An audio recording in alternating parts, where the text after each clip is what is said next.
नमस्कार. पक्की खबर, अगदी परफेक्ट टीप आणि माणसं सापडली की कारवाई होतेच. रोज उठून रस्त्यावर एक दोन ठिकाणी कारवाई करण्यापेक्षा एक मोठा हात मारला आणि या लोकांच्या मुसक्या आवळल्या की आपलं लक्षात येतं की काय होत आहे.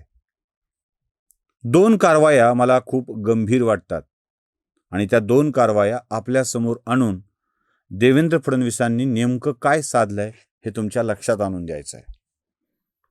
छत्रपती संभाजीनगर. छत्रपती संभाजीनगरमधले एक दोन तीन भाग जे संभाजीनगरशी परिचित आहेत त्यांना कल्पना आहे.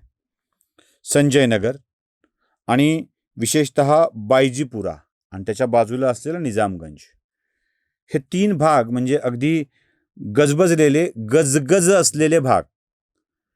या भागात 20 बाय 30 म्हणजे 600 स्क्वेअर फीटाचे छोटी छोटी कित्येक मजली घरं, आणि या भागामध्ये मोकळी जागा अशी सापडतच नाही.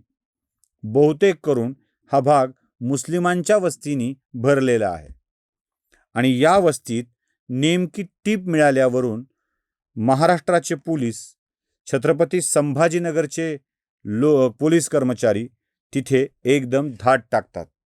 आणि या धाडीत काय सापडतं तर या धाडीमध्ये जवळपास, आश्चर्य वाटेल, 131 गोवंश सापडतात. हे 131 गोवंश कसे ठेवलेत? छोट्या छोट्या घराच्या एकतर कंपाऊंडला, गच्चीवरच्या कंपाऊंडला खूप उंच केलंय, पॅरापिट वॉल ज्याला म्हणतो आपण, त्याला खूप उंच केलंय आणि त्यात दाटीवाटीने अगदी 200-300 स्क्वेअर फीटाच्या भागात ती जनावरं बांधून ठेवली आहेत. दुसऱ्या तिसऱ्या मजल्यावर नेऊन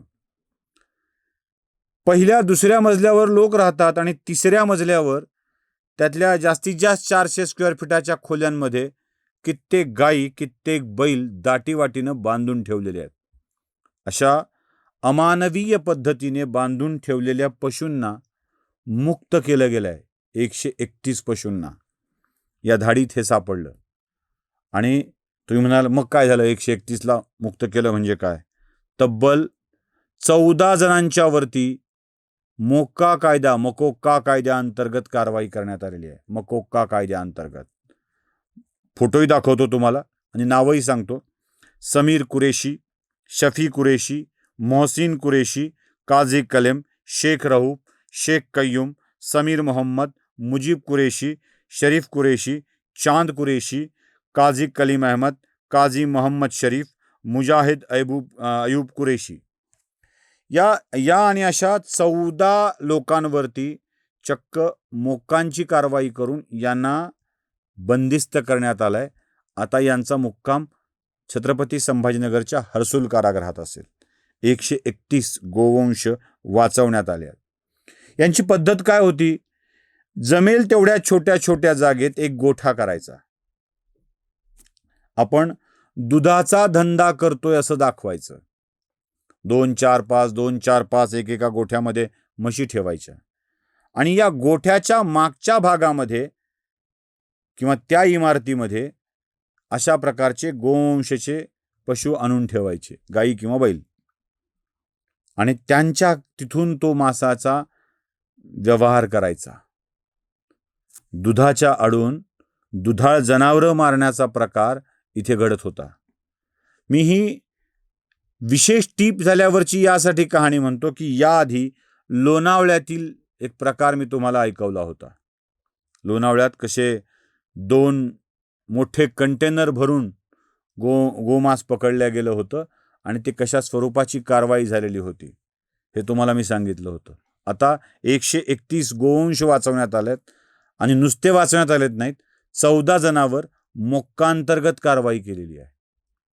कारवाई होते.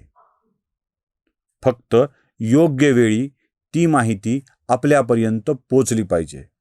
महाराष्ट्र पोलिसांचं हे यश म्हणावं लागेल. एवढंच नाही, छत्रपती संभाजीनगरच्या पोलीस आयुक्तांनी आपला नंबर जाहीर केला आहे.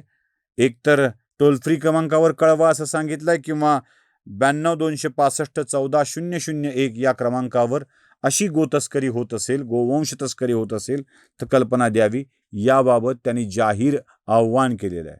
म्हणून त्या पोलीस आयुक्त पवारांचंही विशेष अभिनंदन करावं लागेल. ही झाली घटना 1. घटना 2, काहीच होत नाही, काहीच केलं जात नाही म्हणणाऱ्या लोकांसाठी मला दाखवायचं आहे.